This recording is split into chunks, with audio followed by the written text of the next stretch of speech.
एक समय की बात है। एक नगर में एक राजा था। वह बैसाख माह में प्रतिदिन ब्रह्म मुहूर्त में उठकर गंगा जी में स्नान करता था। राजा का आदेश था कि मुझसे पहले गंगा जी में कोई भी स्नान नहीं करेगा। राजा जी जब गंगा जी में स्नान करने जाते तो उन्हें प्रतिदिन शांत जल के स्थान पर जल हिलता हुआ दिखाई देता था।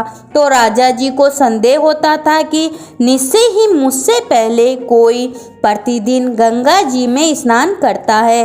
राजा ने नदी के तट पर पहरेदार बैठा दिए। गंगा जी के तट पर एक पेड़ था। उस पेड़ पर एक बंदरिया रहती थी। वह प्रतिदिन राजा के स्नान करने से पहले ही स्नान करके पेड़ पर चढ़कर बैठ जाती थी। इस प्रकार होते होते पूरा वैशाख महीना व्यतीत हो गया, किंतु अंतिम दिन राजा के पहरेदारों ने यह सब देख लिया और उस बंदरिया को पकड़कर राजा के पास ले गए और कहा कि यह बंदरिया आपसे पूर्व प्रतिदिन गंगा जी में स्नान करती है।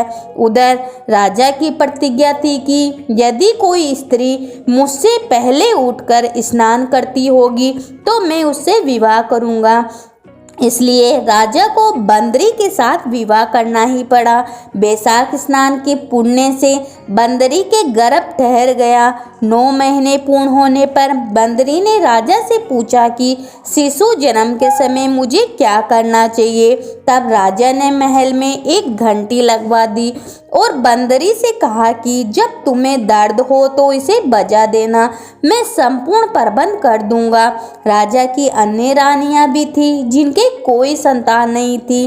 बंदरी को गर्भ है यह समाचार जानकर अन्य रानियां मन ही मन उससे जलन करने लग गई थी और भावी संतान का नाश करने के लिए विभिन्न योजनाएं बनाने लगी।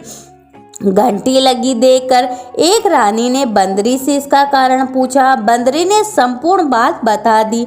रानी ने उसे बहकाया कि एक बार घंटी बजाकर तो देखो कि राजा आते हैं या नहीं।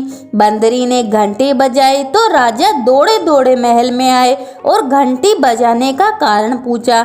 इस पर बंदरी ने उत्तर दिया कि मैंने तो रानियों के कहने पर घंटी बजाई थी।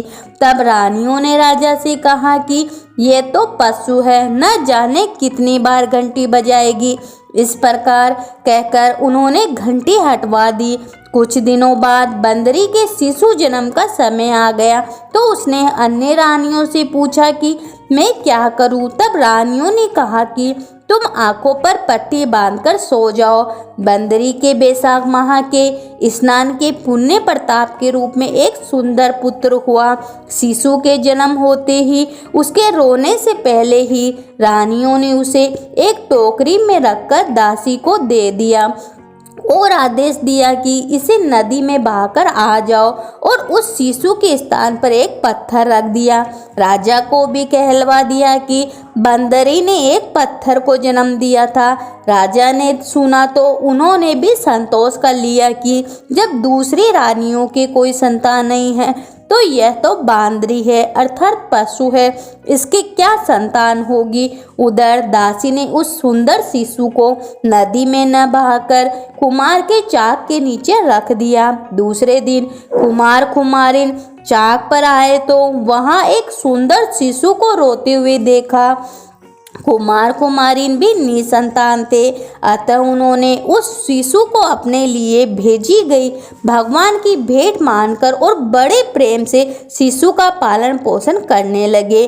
कुछ बड़ा होने पर उस बालक को यह ज्ञात हुआ कि वह रानी बांदरी का पुत्र है जिसको रानी ने मरवाना चाहा।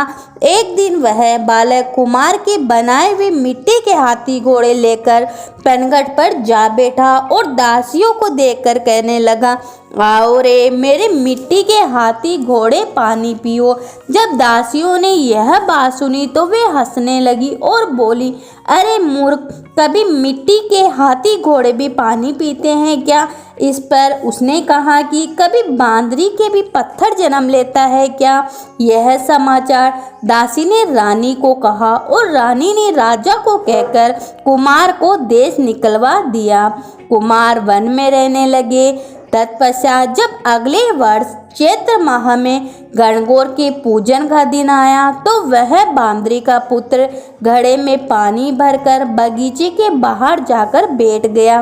उधर राजा और साहूकार की पुत्रियां गणगौर बनाने के लिए मिट्टी लेने आई तो तब बगीचे में खेलने और झूला झूलने लगी।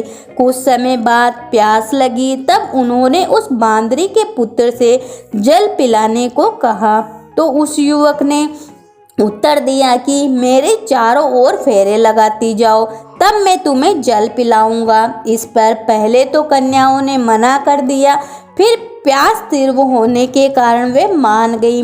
उसके चारों ओर फेरे लगाने लगी। फेरे देने के कारण सारी लड़कियां उसके साथ ब्याह गई। फिर वो घर आ गई। 4-6 महीने निकले, किसी के सावे नहीं निकले, कोई देखने नहीं आया। सभी कहने लगे कि ऐसा क्यों हुआ, कोई देखने नहीं आता, कोई सावा नहीं निकलता। माँ बाप को चिंता हो रही थी। वहाँ एक बुढ़िया बैठी थी। उनमें से एक लड़की की माँ ने उस बुढ़िया से कहा, जहाँ लड़कियाँ बातें करती इकट्ठी होती हैं वहीं जाकर बैठ जाओ। बुढ़िया माई वहाँ आई। लड़कियाँ बोली, माँ जी आप हमारी बातें सुनने आए हो क्या?